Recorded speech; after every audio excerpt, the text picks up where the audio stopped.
Deus, que presença gloriosa do Senhor neste lugar. Você está sentindo isso, querido? Então fique de pé aí no seu lugar, erga suas mãos aos céus. Abra sua boca em gratidão ao Senhor. Você tem motivo de gratidão essa noite? Eu tenho. Eu tenho. Erga sua mão. Erga suas mãos e a sua voz. E comece a exaltar o nome daquele que é digno. Ah, papai. Como é bom Deus estar na tua presença, Senhor. Como é bom Deus nos deleitar. Como é bom, ó Deus, sentir realmente o teu doce Espírito envolvendo-nos, ó Pai. Abra sua boca, meu querido, em adoração ao Senhor. Bendizemos a Ti, Santo Espírito.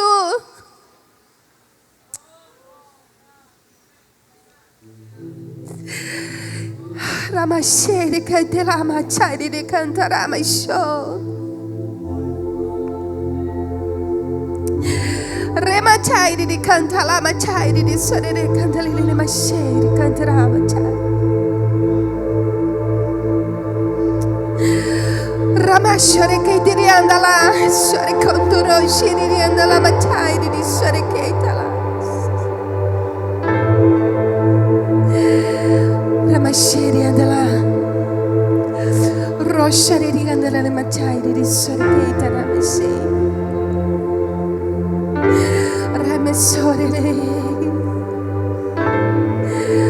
Ramachai de Cantala. Anjos ministradores estão neste lugar.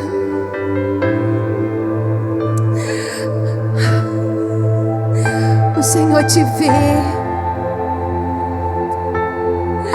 O nosso Deus, Ele é Deus galardoador. O nosso Deus é Deus recompensador. Talvez muitos saíram de suas casas, de seus lugares, dizendo: Deus, eu não aguento mais. E o Senhor derrama nesta noite a unção de renovo sobre a sua vida, meu querido. Ele te ergue. Ele é o Senhor da tua vida. Venha mesmo, Senhor. Tu tens o poder e a autoridade, Pai, sobre as nossas vidas. As nossas vidas, ó Deus, estão patentes diante do Senhor. Papai, o Senhor olha para os teus filhos nesta noite e sabe exatamente a porção que eles necessitam, Pai. Porque o Senhor conhece a necessidade. Oh Deus, honre mesmo, Deus, a fé dos teus filhos. E nós oramos para que aquilo, Deus, que eles vieram buscar neste lugar, que eles saiam com essa porção dobrada em nome de Jesus Cristo.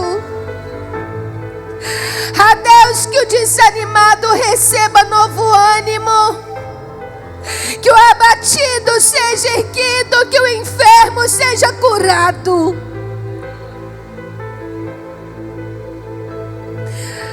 Que venha, Deus, a unção fresca. Deus, óleo fresco. Ramachareke taramachai de show. Remachare canta lamachei. Erga mesmo os teus filhos em pleno vigor, papai. O Senhor diz que aqueles que estão em ti caminharão e não se cansarão, correrão e não se fadigarão. Oh Deus,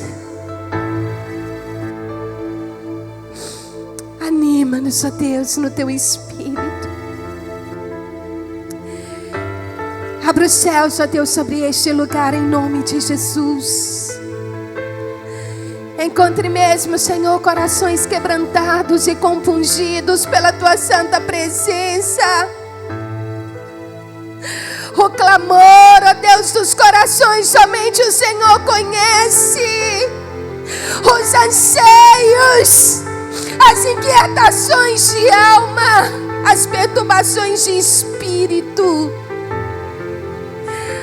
Sonda, Deus, mente e coração.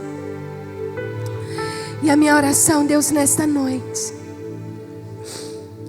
Pai, que o Senhor levante esse exército fortalecido, renovados, cheios do teu Espírito Santo. Ah, Deus, para dar o melhor de si, naquilo, Deus, que o Senhor tem confiado em suas mãos. Fica à vontade, Deus, neste lugar. Tu és o dono deste lugar, e as nossas vidas pertencem a Ti, Senhor. Erguemos um altar de adoração e Te entronizamos. Bendito, bendito, bendito seja o Teu nome. Seja exaltado, Senhor. Seja exaltado. Toma o Teu governo. Toma o Teu governo. Fica à vontade em nosso meio. A honra, a glória e o louvor daremos somente a Ti, Senhor. Aleluias. E aí, em pé, como você está, eu queria que você tomasse a sua Bíblia e colocasse bem assim no seu peito. E você vai orar comigo dizendo: Senhor Jesus, esta é a Tua palavra. Ela é viva e eficaz. Ela cumpre o propósito pela qual ela é enviada. Senhor, eu declaro que o meu coração está aberto, a minha mente está conectada ao Senhor, e eu dou liberdade a Ti, para que eu seja ministrado através desta palavra, e que através dela que venha o encorajamento, renovo da minha fé, direção para a minha vida, solução, em nome de Jesus. Use, Senhor, a pastora com graça, e eu recebo a pastora como esse canal de Deus, e que falará o meu coração nesta noite. Em nome de Jesus. Amém e amém. Aleluias. Se essas palmas foi para Jesus, foi muito pouco. Nós aprendemos assim, ó, peraí, só um minutinho, vamos fazer igual um coro, assim, bem bonito. Quando eu vou aplaudir o irmão, eu faço exatamente assim, porque eu estou me referindo a Ele. Mas quando nós aplaudimos o Senhor, nós erguemos nossas mãos acima da nossa cabeça, olhamos para os céus.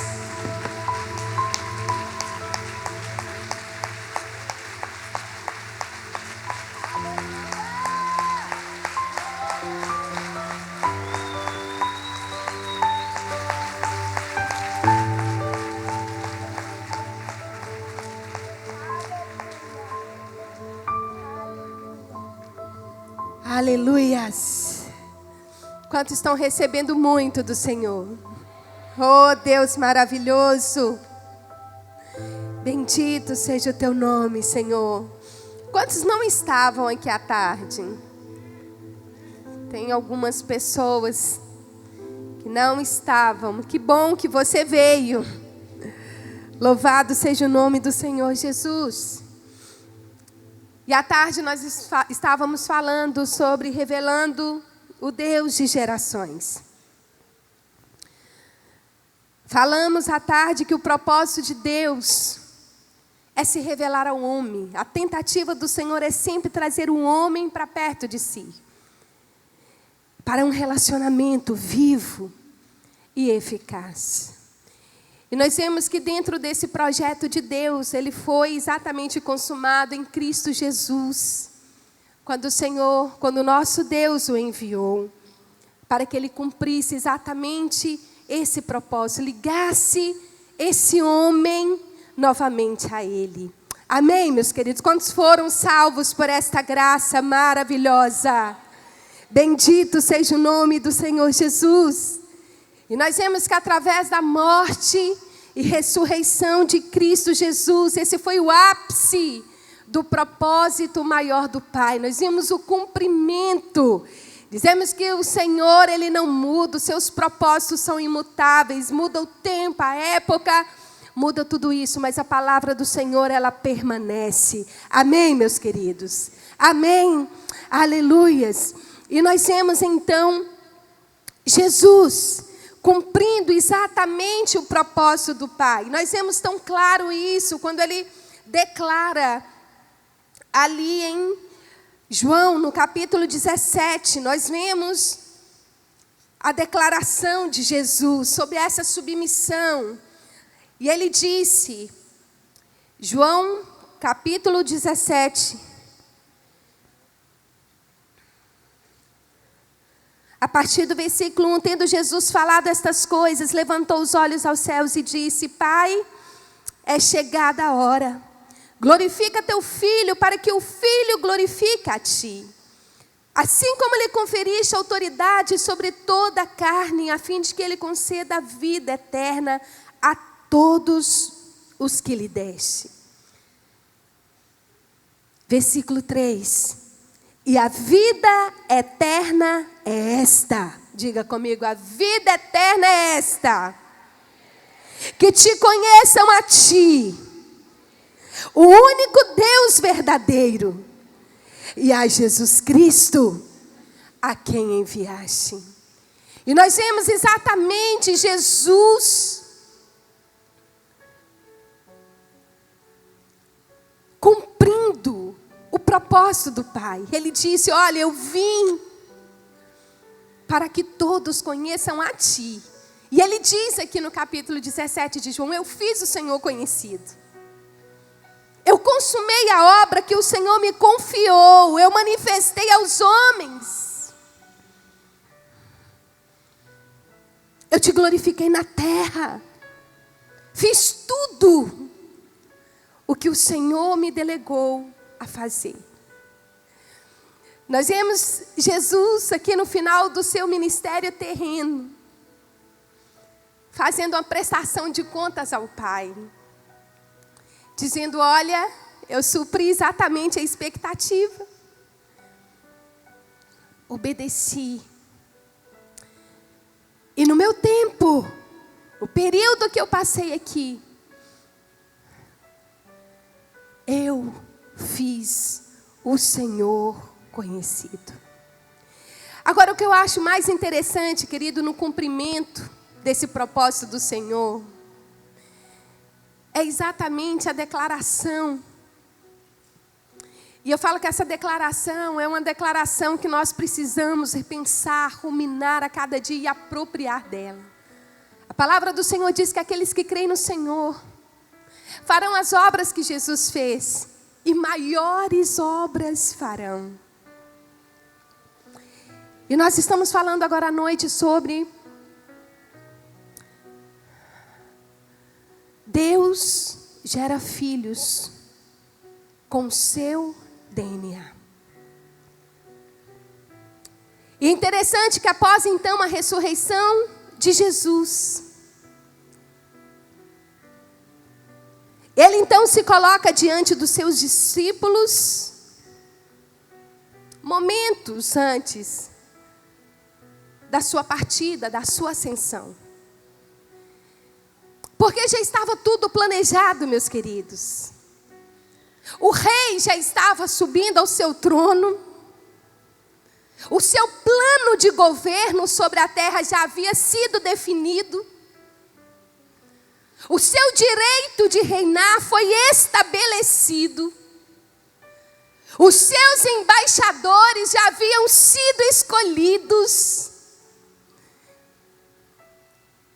E é como se ele dissesse: olha, a hora de governar chegou, porque o meu plano de governo já foi estabelecido. E para tornar ainda mais claro aos seus discípulos, ele então os chama. E tudo já estava muito bem planejado. Ele então chama os seus discípulos e nós vemos as suas palavras, suas últimas palavras escritas em Mateus 28, 18 a 20, que fala da grande comissão. Então, Jesus ele disse. Então Jesus aproximou-se deles e disse: foi-me dada toda a autoridade nos céus e na terra. Foi dado o quê, queridos? Foi dado o quê? Foi dado o quê? Então, aleluia, Jesus se aproximou e disse: foi-me dada toda a autoridade nos céus e na terra. Portanto, vão, façam discípulos de todas as nações, batizando-os em nome do Pai, do Filho e do Espírito Santo, ensinando-os a obedecer. Em algumas versões diz, ensinando-os a guardar. Eu gosto dessa versão que diz, ensinando-os a obedecer a tudo o que eu lhes ordenei. E eis que estarei com vocês todos os dias até a consumação do século. Então, depois do plano bem estabelecido, o Senhor estar ali diante dos seus discípulos e uma ordem foi dada. Mateus 28, 18 a 20, que nós lemos, apresenta claramente a mensagem desse reino, dada pelo próprio Senhor Jesus Cristo, a cada um dos seus representantes, que Ele estabeleceu aqui sobre a terra. Ele disse, ide, vamos dizer juntos? Ide, portanto, e fazei discípulos de todas as nações. De todas as nações. E para isso, o Senhor, Ele enviou os seus embaixadores. Louvado seja o nome do Senhor. E ali em Mateus 24, nós vimos que a ordem que Ele deu de pregar para o mundo inteiro, naquela ocasião se cumpriu. Porque nós vemos Paulo, posteriormente, exatamente 30 anos depois, dizendo lá em Colossenses, no capítulo 1, versículo 23, ele disse, do evangelho que ouviste foi pregado a toda criatura debaixo dos céus. Então aquela determinação de Jesus, em seu tempo, os seus discípulos cumpriram cabalmente. E a nossa incumbência de evangelizar, queridos, vem exatamente do próprio Senhor. E nós vemos um texto lá em 2 Timóteo que fala tão bem sobre essa questão de gerar filhos com DNA de Deus. 2 Timóteo 2:2, se você está aí com a sua Bíblia, você vai abrir, senão você vai anotar, diz: e o que de minha parte ouviste, através de muitas testemunhas, isso mesmo transmite a homens fiéis, idôneos, para que esses venham instruir a outros. Bendito seja o nome do Senhor Jesus. E quando o mestre havia dado essa ordem, deles saírem e fazer discípulos, em Lucas, no capítulo 24, versículo 49, ali também nós vemos a ordem da grande comissão, mas Jesus também trouxe a cada um deles instruções tão específicas. Ele falou, olha, vocês não vão de qualquer maneira. Vocês não vão. E a primeira instrução que o Senhor trouxe, que está ali em Lucas 24, 49, ele diz o seguinte, olha, eis que envio sobre vós, diga comigo, envio sobre vós, a promessa do meu Pai. E aí então ele traz a primeira ordem. Ele diz: olha, permanecei pois na cidade, até que do alto vocês sejam revestidos de poder. Ele não deu apenas uma ordem de ir e pregar. Ele disse: olha, vocês não irão de qualquer maneira, porque eu estou já de partida. Porque primeiro ele disse: olha, a autoridade está sobre mim. Jesus diz isso quando ele declarou ali em Mateus. Depois ele disse: olha, vocês vão permanecer aqui, porque tem um poder especial para o cumprimento desse chamado. Então ele disse: olha, não saia da cidade até que do alto vocês sejam revestidos. E aí quando nós vamos lá em Atos, no capítulo 1, versículo 8, nós vemos a seguinte declaração: mas recebereis poder ao descer sobre vós o Espírito Santo, e sereis minhas testemunhas, tanto em Jerusalém, como em toda a Judéia e Samaria, até os confins da terra. Primeiro ele disse que receberia o poder, e ali em Atos ele estava exatamente se referindo à descida do Espírito Santo. Quantos homens e mulheres de Deus nós temos aqui cheios do Espírito Santo do Senhor? Você tem o Espírito com um propósito, querido. O Senhor te enche desse poder com um propósito muito específico. Nós somos aqueles que manifestaremos desse poder que habita em nós e que foi dado realmente pelo próprio Senhor. E a partir daquele momento que eles foram revestidos desse poder, nós vemos a revolução que a igreja, ela tomou naquele período ali de Atos. E a boa notícia é que o livro de Atos, ele não teve o seu fim, exatamente porque nós estamos escrevendo essa história da igreja ainda. Aleluias! Toda vez que eu leio Atos, eu falo: Senhor, eu estou fazendo parte, nos dias de hoje, do final desse livro. Porque ele será escrito até que a promessa final seja concluída. A palavra do Senhor diz que nós, aleluia, estamos realmente vivendo os tempos da vinda do Messias. Porque todo olho que o viu subir será o mesmo que verá descer dos céus. Mas o Senhor não voltará enquanto a palavra ela não for pregada a toda criatura. Imprimir o DNA de Deus, queridos, é continuar obedecendo as palavras que Jesus nos ordenou. Vá, façam discípulos. Façam discípulos. Ensine-os a obedecer a minha palavra. Ensine. Qual é o meu objetivo como igreja nos dias de hoje? Qual é o meu objetivo? Diga comigo: discipular. Agora, a quem nós discipularemos? A quem discipularemos, queridos? A quem? Qual é o público que Deus confiou a você? Qual é o público que Deus confiou a você? Qual é o público? Pastora, mas só são crianças. Como eu faço de criança discípulos?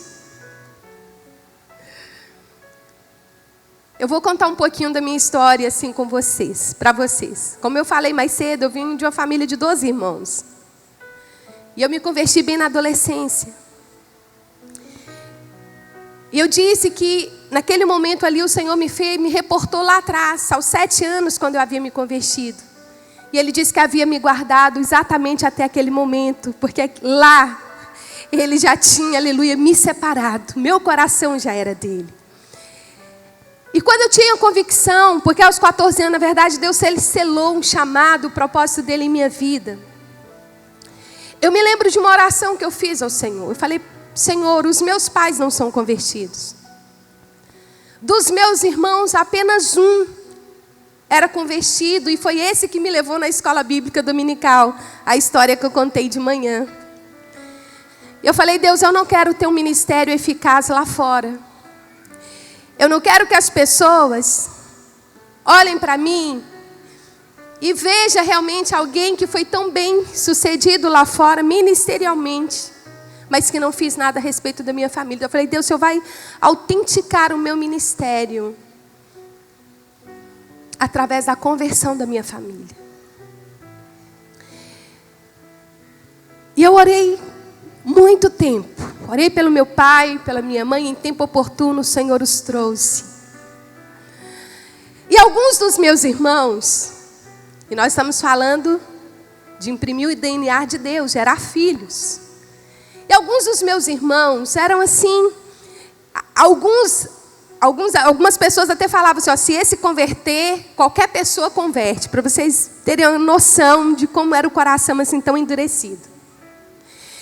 E eu falo para vocês, alguns dos meus irmãos se converteram através do investimento que eu comecei a fazer nos meus sobrinhos, porque eu sou uma das filhas mais novas, então hoje eu tenho irmãos que são avós. E eu tive várias experiências de investimento. Eu tinha um sobrinho, ele tinha mais ou menos 4 anos de idade. O pai não era cristão, minha irmã ainda não era convertida. E quem olhava para aquele menino dizia assim: olha, isso aqui não vai dar em nada. O pai profetizava mesmo isso sobre ele. Ensinava depravações e tantas coisas. E eu dizia: Deus, eu não vou aceitar a minha família do Senhor.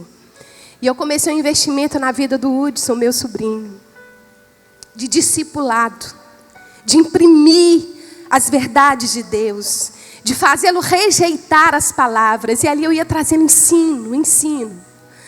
Quando ele chegou na fase da adolescência, ele entregou o coração para Jesus.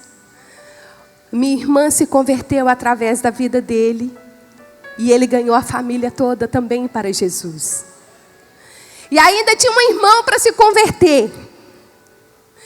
E esse eu orava: Deus, me dá oportunidade.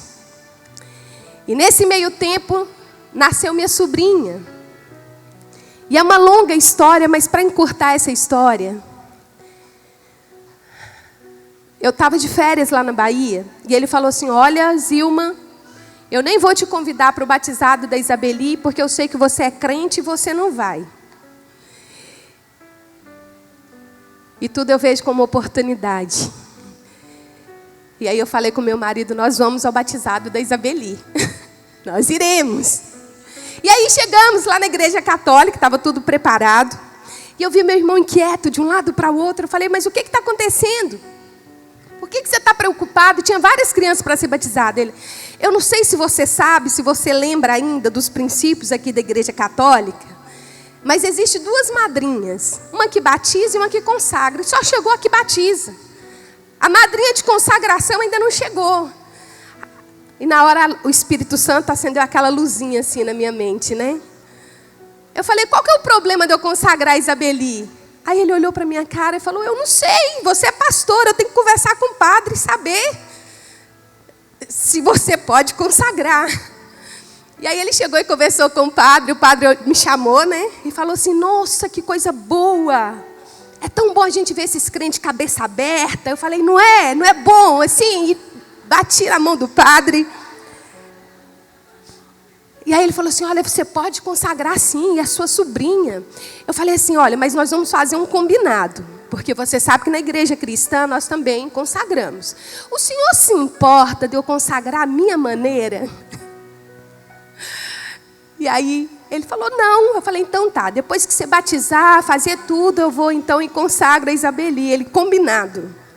Não sabia nem o que ele estava fazendo, né? E ali batizou, e foi vela, e água, e tanta coisa ali. E Deus me deu o privilégio de subir diante daquele altar. Erguer minha sobrinha aos céus, ela beber ainda. Beber. E dedicá-la ao Senhor. E consagrei ao Senhor. Eu acho que eu não corei tanto aquele dia, acho que ele até arrependeu de ter me dado a oportunidade. E várias crianças, vários pais estavam ali, que também estavam batizando as suas crianças, né? E aí sempre tem aqueles almoços de tradição, né? Depois do batizado. Então eu fui almoçar com meu irmão e minha cunhada. E eu falei com eles, olha, eu preciso conversar um pouquinho mais com vocês a respeito daquela consagração da Isabeli. Eu quero te mostrar biblicamente o que foi feito. E ali comecei. E disse, olha, agora, vocês dedicaram ela ao Senhor, significa que ela não é de vocês. E eu lembro que eu comecei mesmo a falar e disse, olha, essa criança ela está selada, ela é do Senhor. E eu creio plenamente que através da vida dela, a sua casa servirá ao Senhor. E foi uma coisa, querido, tão incrível que a Isabeli cresceu. Hoje ela tem 9 anos de idade. Eu nunca vi uma pessoa tão cheia do Espírito Santo como ela, profeta. E ela, quando ela tinha 4 anos de idade, ela foi consagrada bebê. A minha cunhada já havia me dando alguns históricos, né? E sempre, ela me ama demais, assim, eu também sou apaixonada com ela. E ela sempre fala, você é pastor igual a minha tia Zilma. Eu vou ser pastor igual a minha tia Zilma. E foi tão interessante que e aí minha cunhada me dava feedback, falou assim, olha, Isabeli está me dando trabalho, essa menina, às vezes ela fala cada coisa que eu estou passando vergonha. Outro dia mesmo, eu cheguei numa casa, ela chamou o dono da casa e falou assim, você está orando, você está buscando a Deus? Ela pequenininha. Por que, Isabeli? Nossa, porque tem um homem muito feio carregando tudo na sua casa. Eu acho que é o devorador. Se eu fosse você, eu buscava a Deus. E ela é usada nesse sentido. Aos 4 anos de idade, meu irmão, ele transporta eucalipto. Então é naquelas bitrem, naquelas carretas dupla. E ela teve uma visão de um acidente que aconteceria com meu irmão. Minha cunhada estava arrumando ela para ir para a escola. E naquela hora ela ajoelhou e disse, papai do céu, não leva o papai. E chorava, e chorava, e chorava. E aí minha cunhada não estava entendendo nada, né? Não estava entendendo absolutamente nada. E ela falou assim, Isabeli, o que está acontecendo? E ela só dizia, papai do céu, não leva o meu pai, não leva o meu pai. Aí ela falou, mamãe, eu vi a carreta do meu pai tombando, mas eu vi um monte de anjo pegando ele pela mão. Ele está seguro, falou para minha cunhada, ele está seguro. E ela com aquela ansiedade de ver o pai. O pai chega à noite. Minha cunhada conta e ele trancou o coração. Um belo dia eles foram convidados, só para encurtar aqui a história, para ir numa igreja. E ela foi e ele não foi. Ele foi lá no final para buscá-la. E o pastor que estava pregando, um homem muito cheio de Deus, olhou para a porta. Ele estava lá no cantinho da porta, lá atrás. E Deus trouxe mesmo o coração daquele homem. E falou, olha, você lembra aquele dia tal, que você envolveria no acidente. Esse moço era de fora, não sabia da história dele. Falou assim, olha, Deus não te levou por misericórdia da sua filha, aquela profeta que ele separou para ele, que é selada por ele. E concretizou exatamente aquela palavra naquele dia. Minha cunhada disse que ele veio, ele estava tipo assim numa distância, num corredor como esse, ele veio correndo com as 2 mãos levantadas. Dizendo assim, eu quero esse Senhor, eu quero. E hoje, para a honra e glória do Senhor, ele é pastor. Bendito seja o nome do Senhor Jesus.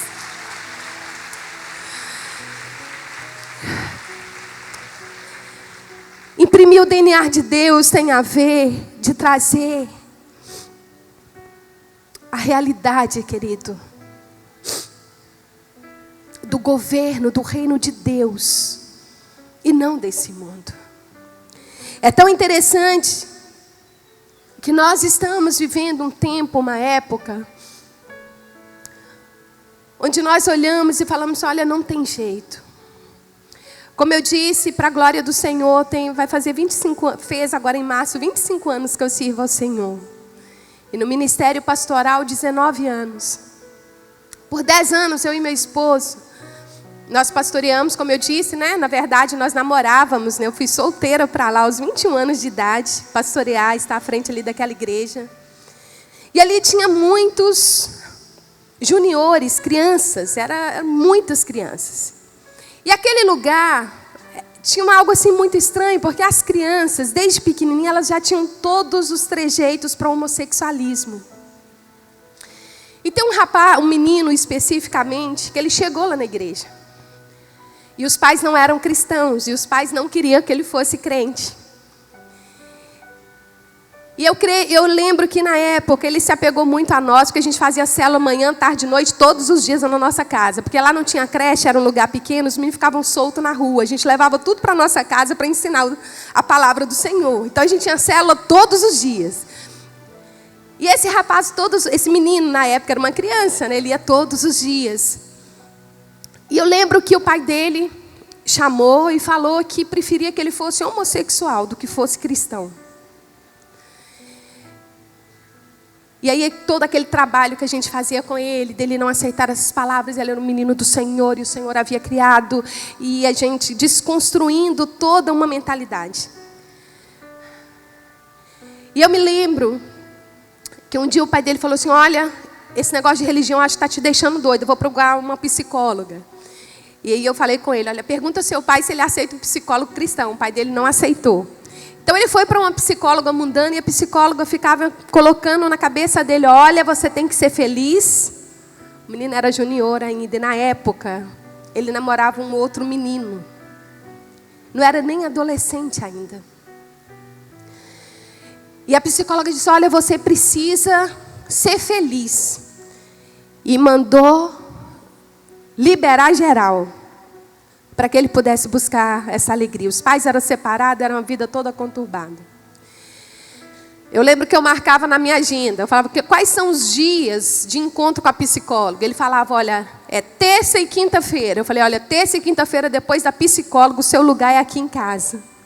E eu comecei uma batalha de desconstrução na mente daquele menino. Ele me dava o feedback de tudo que a psicóloga havia passado para ele. E eu ia ali desconstruindo, trazendo a palavra de Deus, ministrando sobre a vida desse rapaz. Eu sei que foi uma luta muito grande, muito grande. E para encurtar a história, eu vi num período assim de 4 anos, uma transformação total e completa que Deus fez na vida dessa criança. Hoje ele é pai, é casado, é um pastor, para a glória do Senhor Jesus. Deus fez uma transformação na vida desse rapaz e ele cresceu no seu teu ministério lindo. Um ministério lindo. Imprimir o DNA de Deus. Deus nos deu essa autoridade, queridos.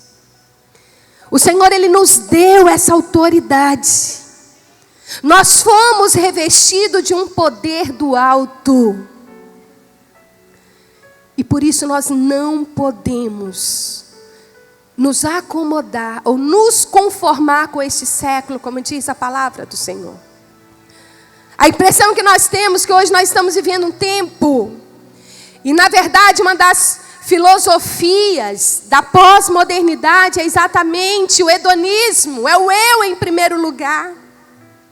As pessoas voltadas para si mesmo, para o seu bem-estar, para a sua felicidade, buscando o seu prazer. Nós estamos vivendo numa geração que está sendo conhecida como a geração alfa. Que geração é essa? Alguém já ouviu falar? Geração alfa.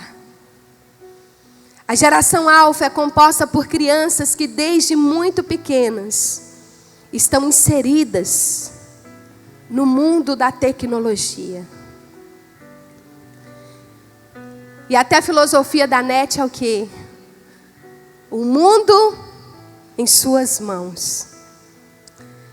Se nós nos calamos, quem está discipulando as nossas crianças? Coloca o slide aí para mim rapidamente que eu vou te mostrar só. Isso, volta, pode voltar, lá na internet. Isso. Se nós nos calarmos, quem está discipulando as nossas crianças? A internet, pode passar, por favor. WhatsApp. Hoje nós estamos vivendo um mundo que as pessoas, elas não ficam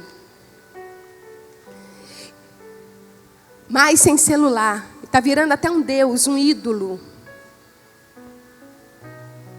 O WhatsApp ele é um aplicativo mais usado. E é uma bênção. Porque eu falo que tecnologia é uma bênção. O grande problema é que Satanás ele tem aproveitado desse tempo exatamente para trazer tanta deturpação, para que os seus planos prevaleçam. E pasmem, 1 bilhão de usuários de WhatsApp. O aplicativo mais usado no mundo. Pode passar. 30 bilhões de mensagens são enviadas e recebidas por dia.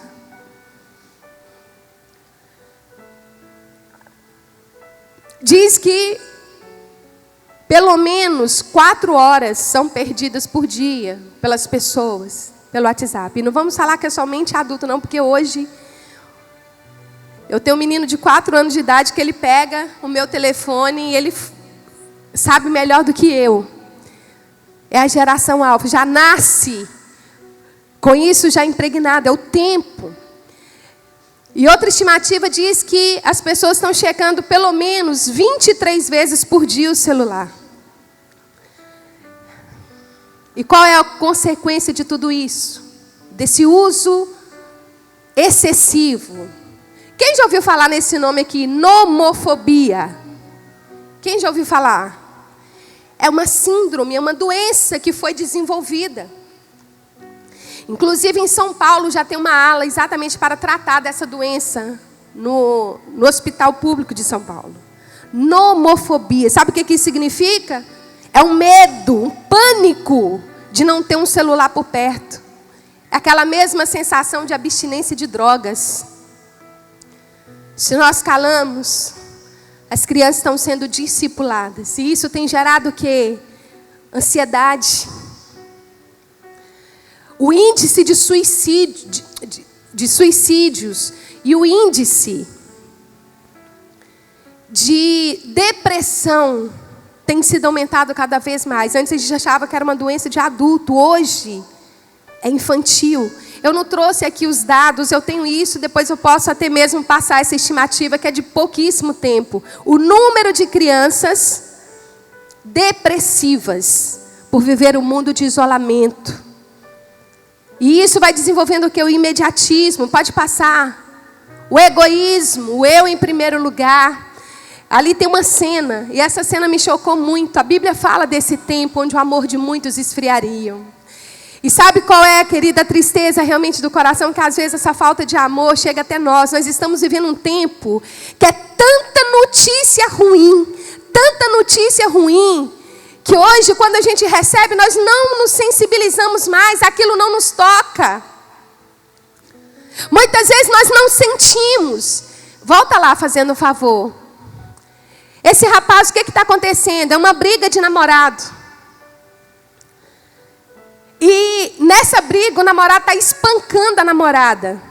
E você sabe o que eles estão fazendo?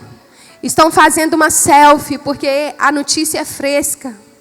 As pessoas estão filmando. A que nível chega? A que nível realmente tem chegado? Pode passar, fazendo favor.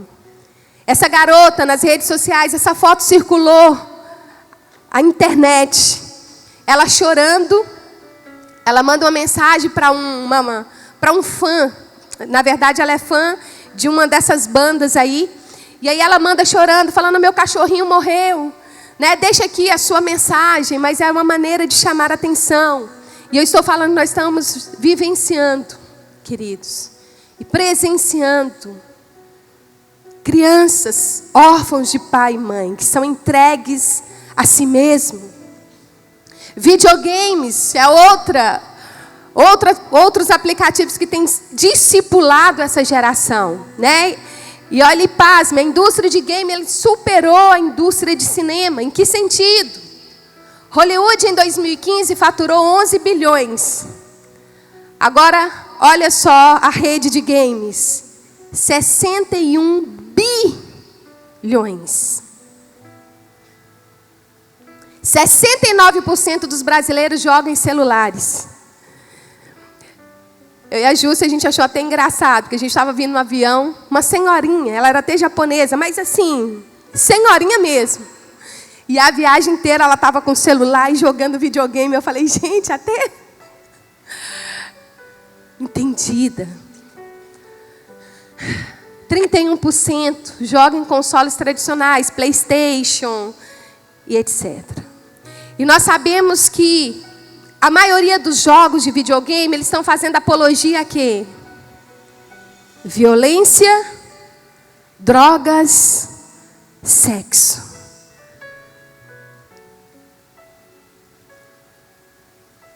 Pode passar. Isso aí são os jogos, todo mundo conhece.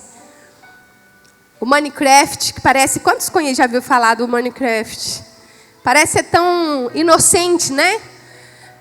Um dia eu ouvi que o Minecraft, para passar de uma fase para outra, tem que passar no portal do inferno. E o meu Júlio, ele gosta dos Minecraft, aquele de montar, né? E eu falei, Júlio, você sabia disso? Ele falou, mamãe, eu sei. Por isso que eu nunca passo de fase, porque eu sei que ali tem um inferno. Eu falei, Jesus, até as crianças sabem, não é coisas que estão ocultas a elas, né? Aqui são jogadores profissionais. Vocês sabiam que grandes profissionais, por causa dessa rede de games, assim, está dando tanto dinheiro, tanto retorno, e é a onda do momento, que estão deixando suas profissões para tornarem jogadores profissionais de videogames.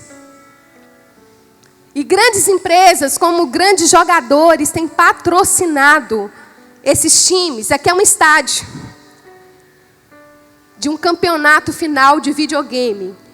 Pode voltar, fazendo favor. O prêmio é de 1 milhão. Olha o estádio como que está. Então tem sido atrativo. YouTube. Discipulado através do YouTube. O mundo está nas mãos. E pasmem. Esse rapaz, esse Rezendeville, ele é um comentarista. Quem já ouviu falar dele? As crianças estão vendo, entra ali, acessa o YouTube, eles estão vendo quem? Esse menino. Olha quantos seguidores ele tem, né, que são inscritos no seu canal. 11 milhões de inscritos. E a maioria crianças e adolescentes. Porque ele faz comentários sobre os videogames, ensinando como passar de fase e tudo isso. O segundo lugar é o Authentic Games, que ele está com 9 milhões de inscritos no seu canal. E o Zangado, que é o outro famoso do tempo, né, onde as crianças têm olhado e almejado esses caras, e ouvido, e sendo ensinados por eles também. Ele tem mais de 3 milhões. E nós sabemos que a consequência de tudo isso é o quê? Síndrome do pensamento acelerado. Nunca se ouve falar de doenças psicossomáticas na vida de crianças como os dias de hoje. Exatamente por causa desse uso excessivo. Ansiedade, eu já falei. Pode passar, por favor.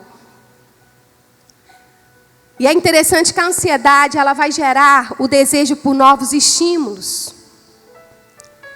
E tem uma substância que é liberada, e por isso que os videogames têm as fases.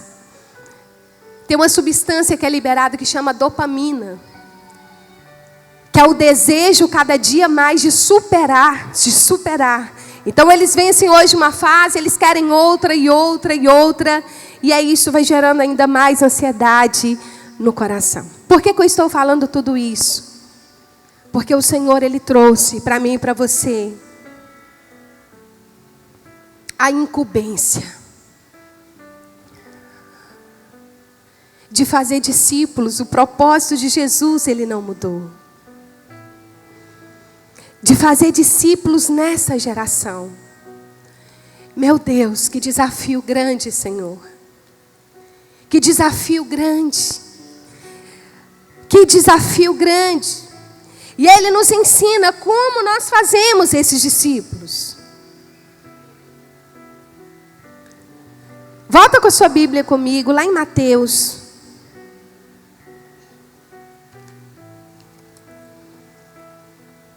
Esses slides estarão disponíveis depois. Eu vou passar para o pastor, se você quiser, até mesmo para ruminá-lo. Então, como nós vamos fazer discípulos nessa geração? É a grande pergunta. Como? Como? E o Senhor, então, Ele nos dá algumas dicas. Ele diz, você precisa ir. E para ir, queridos, eu tenho que sair da minha zona de conforto. Eu tenho que sair da minha rotina, eu tenho que sair do meu esquema. E depois, ele nos fala como nós iremos ainda fazer. Ele diz, olha, você vai sair e vai pregar. Mas não somente isso. Você vai batizar, você vai ensiná-los a guardar tudo o que eu vos tenho falado.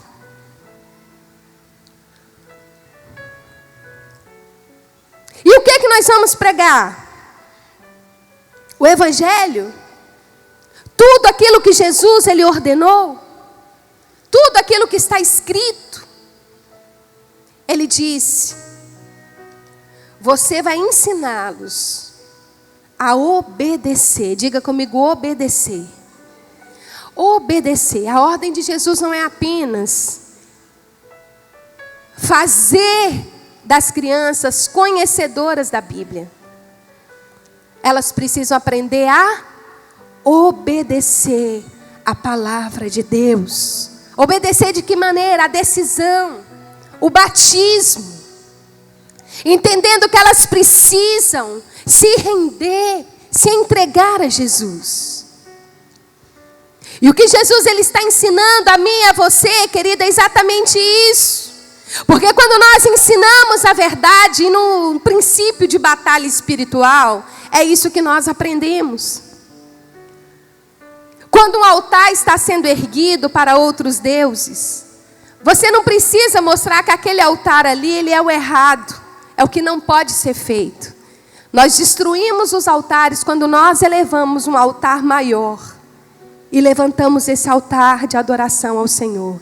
Então eu creio que nós não precisamos ensinar aquilo que é errado. Falar daquilo que é errado, nós precisamos entrar com a verdade de Deus, porque é ela que traz a libertação. É a palavra de Deus que traz o convencimento. É a palavra do Senhor. Amém, queridos? Ensinar a obedecer. Obedecer o quê? A palavra de Deus. Então nós não vamos apenas ficar contando historinhas. Eu já ouvi na minha infância, meu pai era um contador de história nato. Eu ouvi tantas histórias na minha infância que não trouxe e não fez diferença nenhuma na minha vida. Por quê? Porque não trouxe o princípio de quê? Não me ensinou nenhum princípio de obediência dentro daquilo ali. Mas quando eu ensino a palavra de Deus, quando eu estou ali com o meu grupo, eu estou trazendo as verdades. E como eu faço isso? Eu pego um conceito grande e transformo aquele conceito em obediência. Agora na IBF vai trabalhar a história de Jonas. Qual que é o princípio de obediência que eu posso ensinar com essa história? Qual que é o princípio de obediência? Ouvir a Deus. Obedecer a ordem do Senhor. Porque quando assim eu não faço, tem consequência. Eu queria que você ficasse de pé no seu lugar, por favor. Porque quando nós ensinamos a verdade, querido, nós estamos alicerçando as nossas crianças. Porque não tem como nós colocarmos elas sobre uma redoma de proteção, porque elas estão inseridas nesse mundo. Elas estão inseridas. E quanto mais nós trazermos sobre elas o conhecimento, o conceito dessa verdade e a importância de obedecer a Deus, eu vou ver realmente os frutos sobre a vida delas. Elas irão resistir. Resistir o quê? Os dias maus, as tormentas. Que desafio estão em nossas mãos. Jesus, ele disse, eu sou a videira. Vós sois os ramos. Quem permanece em mim e eu nele, esse dá muito fruto. E ele diz mais, porque sem mim nada podeis fazer. Sem mim nada podeis fazer.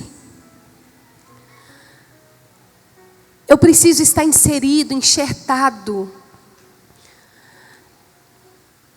Eu preciso estar está realmente mergulhado nessa videira, para que os frutos ele prevaleça. Porque eu não estou falando de mim, não é sobre a igreja em que eu prego, é sobre Jesus ressurreto dentre os mortos, aquele que venceu, aquele que está sentado à destra de Deus Pai Todo-Poderoso, aquele que intercede por mim e por você. Eu disse que é aquele que intercede por mim e por você diante do Pai. É exatamente isso que Jesus ele está fazendo. Quando nós olhamos para tudo isso, querido, a impressão que dá é que é tão desmotivador, como se o nosso trabalho ele não tivesse um resultado significativo. Mas eu quero te dizer que cada semente que você tem semeado não tem sido em vão. Cada ensino que você tem trazido. Eu queria que você fechasse os seus olhos nessa hora. Quando o Senhor Jesus ele disse: olha, sem mim nada você vai poder fazer. Ele está dizendo que Ele é o referencial de tudo que nós estamos fazendo. Como Jesus, Ele disse: Pai, eu te fiz conhecido, e aqueles que o Senhor me deu não se perdeu. Nenhum se perdeu. Eu cumpri exatamente o que o Senhor me mandou fazer.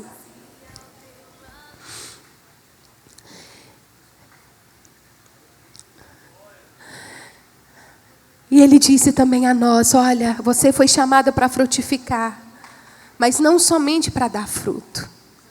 É importante que o seu fruto permaneça. Por isso precisa haver, querido, um comprometimento diante do Senhor. Quanto tempo você tem tirado para orar pela sua célula, pelas aquelas crianças ali da sua igreja? Nós estamos imprimindo o DNA de Deus. Diga comigo: o DNA de Deus. É o DNA de Deus. É o DNA de Deus. E é por isso que não pode ser na força do meu braço, não pode ser do meu jeito. Não pode ser de qualquer maneira. Queridos, o Senhor Ele move através de oração. E eu sempre falo isso nos treinamentos com a nossa liderança lá em Belo Horizonte. Eu falo, a partir do momento que Deus Ele te trouxe, Ele te deu uma missão. Você não pode paralisar por falta de recurso. Você não pode paralisar por qualquer outro obstáculo que aparece, não. Porque quando Deus Ele te confiou, querido, e eu falo que às vezes nós falamos: eu não posso fazer porque falta isso, falta aquilo outro. Mas o primeiro instrumento que Deus usa sou eu e você. É a ferramenta mais poderosa que o Senhor Ele tem. Tudo que Deus quer é um coração disponível. Tudo que o Senhor deseja é exatamente aqueles que se dizem: Senhor, eis-me aqui, eu vou. Homens de coragens, mulheres segundo o coração do Senhor. Gerar filhos no DNA de Deus é entender que Deus está me levantando como referência. O mundo tem tentado discipular, o mundo tem tentado ensinar, mas aqueles a quem Deus me confiar vai prevalecer. Vai prevalecer e vai trazer tantos outros para a glória do Senhor Jesus.